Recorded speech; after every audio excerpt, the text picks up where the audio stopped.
This is really exciting to see so many people that haven't been to an unconference before. I came to the Transparency Camp in D.C. right after the last election, and there had never been an unconference before. Sometimes referred to as bar camps.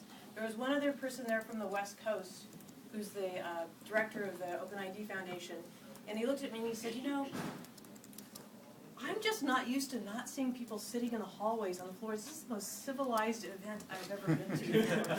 So he was really impressed. But I understand you guys are relaxing into them. I wanted to say a couple of things about how to get a good value out of being at a bar camp. First of all, I really encourage you to go to one session on a topic you don't know anything about. This is really important.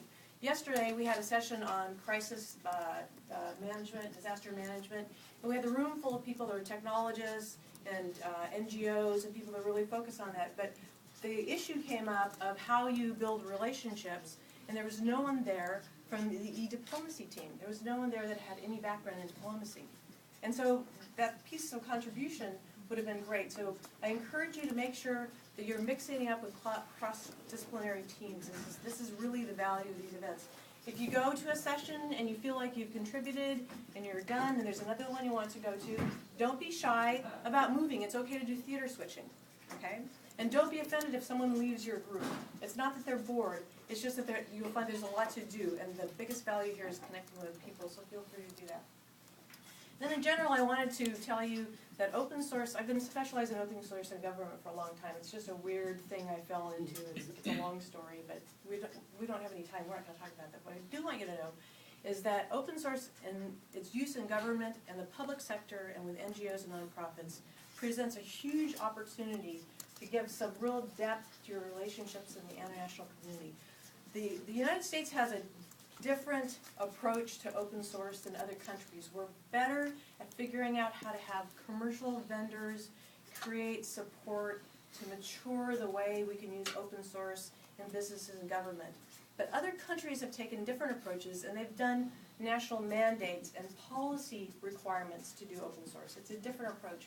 But in all countries, there's a need to understand how governments that are engaging in open source can have their own people engage in open source communities, and how we can help open source communities figure out how to run the gauntlet of the government procurement and acquisition process. So we need to find ways to meet in the middle.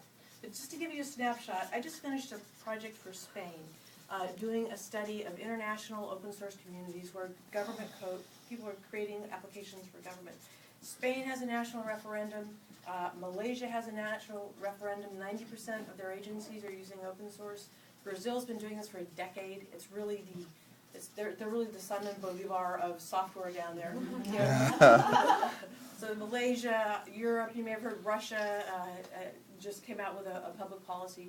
We don't see that approach in the United States, but what's really important to know is that in many countries, open source software is considered almost a passion and a different way of thinking, and people are involved in it, and you will be able to communicate at a different level if you're engaged in an open source project or you're using that kind of software. So take time to learn more about it. And I know there's a diversity of people here. I'm happy to answer questions, and there's a lot of people here who can help give you guidance.